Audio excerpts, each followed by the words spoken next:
Наш збір триває, тому продовжуємо.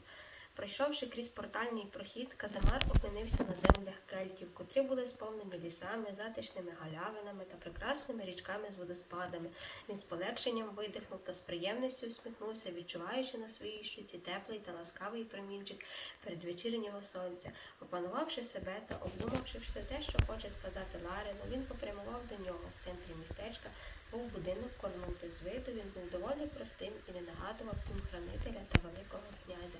А біля нього був будинок Ларена. Він виглядав куди багатшим і куди більше нагадував будинок могутньої людини. Казимар підійшов до дверей та постукав у них. «Ларене, ти вдома?»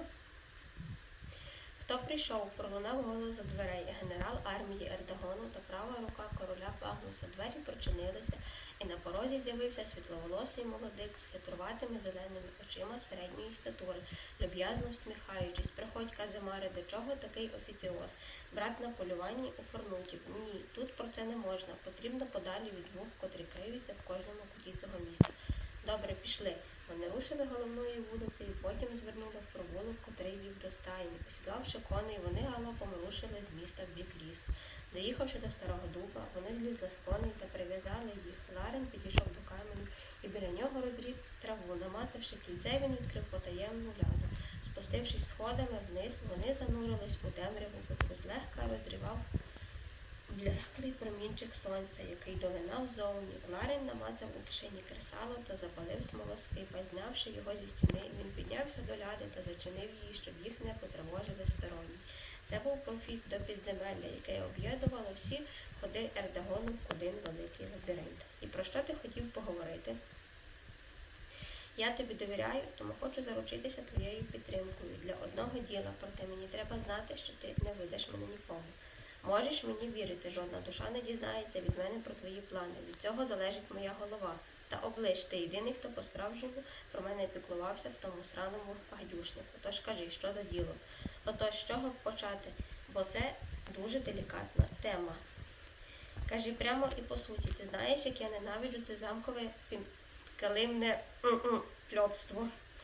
«Гаразд, я уклав союз з королевою Маврів, щоб отримати Ердегон. Для цього потрібно прибрати Корнуту та розсварити мальтафарів та форнутів». На силу випалив Казимар, пітніючи та морщачи чоло. «Драна слива. Пряміше і не придумаєш. Ти усвідомлюєш наслідки смерті мого брата. Він один з 3 довбаних верховних хранителів. Його смерть призведе до війни. Так, тому і хочу його прибрати. А що ще з ним робити? Він не піде на те, щоб скинути того старого хреща. І ти вирішив кинути під віз мене?» бурено вигукнув Ларен. «Не кинути, а залучити до співпраці. Чи ти чекаєш того моменту, доки старий остаточно зневіриться в синах і проголосить твого святенного брата своїм наступником?» «Ні. Отож, бо маємо брати все в свої руки. Припустимо, я погоджуся, і що з цього я отримаю?» хитро спитав Ларен. «Для початку ти заміниш свого брата, а коли ми скинемо старого, будеш ще й генералом моєї армії та моєю правою рукою. Цього замало, надто великий ризик.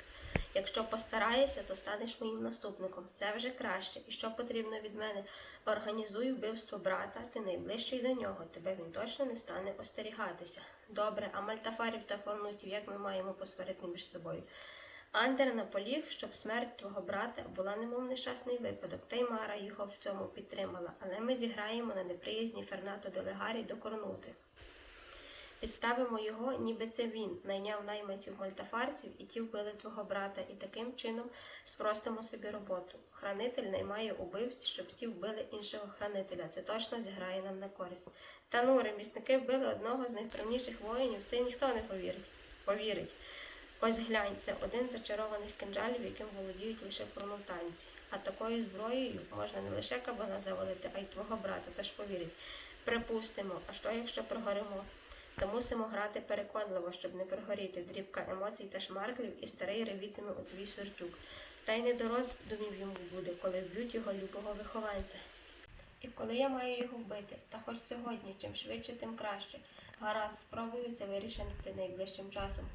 На, ось, тримай, уб'єш його саме цим кинджалом, промовив Казимар, простягаючи Ларинові кинджал срібносталевого сплаву, котрий кували за допомогою магічного блакитного вогню, з брізленим руків'ям слонової кістки. Мені вже час, бо той мухомор знову буде біситися. Ну що, хай тобі щастить, бувай. І тобі до зустрічі, промовив Ларин, малуючись вишуканою різьбою кинджалу та його дивним блакитним відблиском у світлі смолоскипа. Різко обернувшись назад та спустившись сходами донизу, Казимар промовив: «Ага, ледь не забув.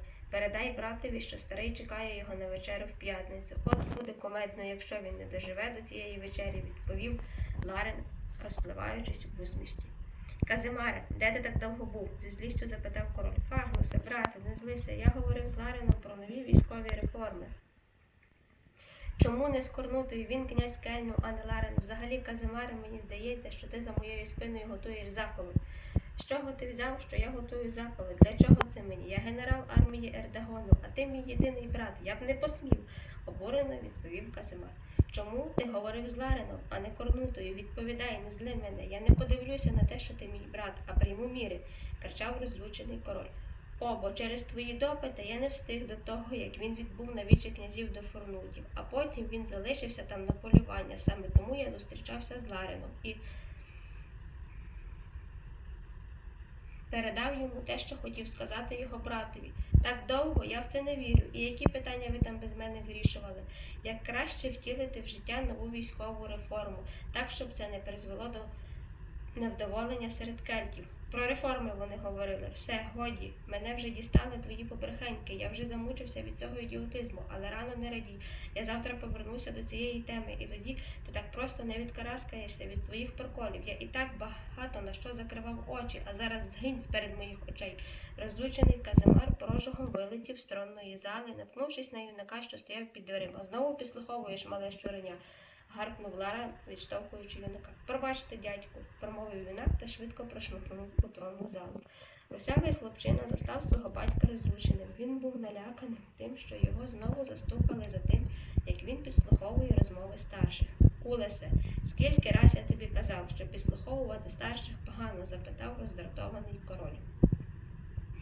«Багато», – промовив похнюплений хлопчина, сідаючи біля батька. «Ох, ці юні літа і ця необачна цікавість, та затям про те, що ти почув, нікому». «Так, батьку», – пролепетав хлопчина.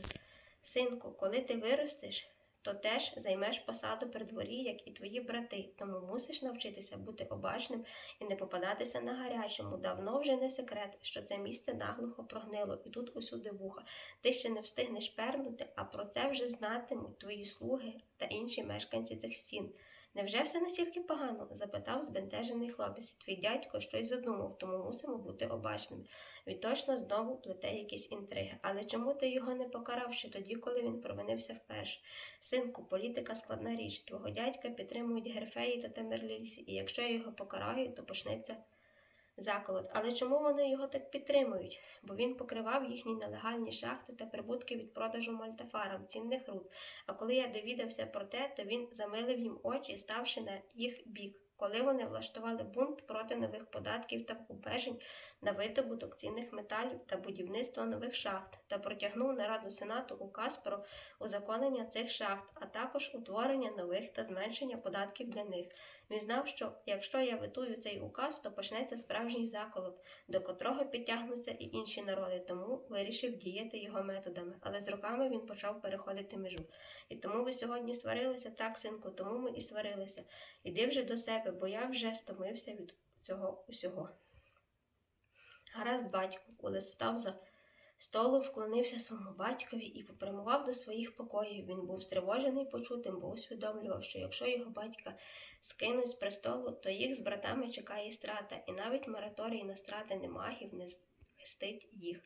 Бо їхній дядько – жорстока людина, котра не допустить того, щоб діти його брата жили. Він знав, що єдина людина, котра може їх врятувати далеко звідси, і його доля теж залежить від того, чи наважиться його батько проголосити цю людину своїм спадкоємцем. Олесь знав, що його найстарший брат мав запальну вдачу і не любив їхнього названого брата Корнуту. А ще він знав, що батько навряд чи назве когось з своїх рідних 7 синів спадкоємцем престолу, бо він не хотів, щоб ті чубилися за владу між собою.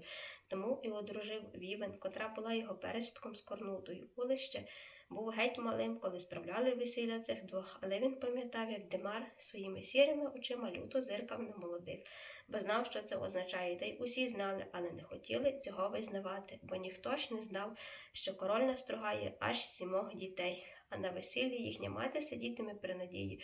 Ось так, важко роздумуючи, Улис заснув міцним сном. Кінець 1 розділу. Дякую всім за увагу. Пам'ятаємо, донатимо на дрон для 28-ї ОМБР, тому що його конче важливо закрити. Хлопцям зараз дуже необхідна наша підтримка. Зараз всім тяжко, але на Донецькому напрямку зараз теж набагато важче, чим нас тут усім в тилу. Тому підтримуємо наших і не забуваємо, що для них це дуже важливо.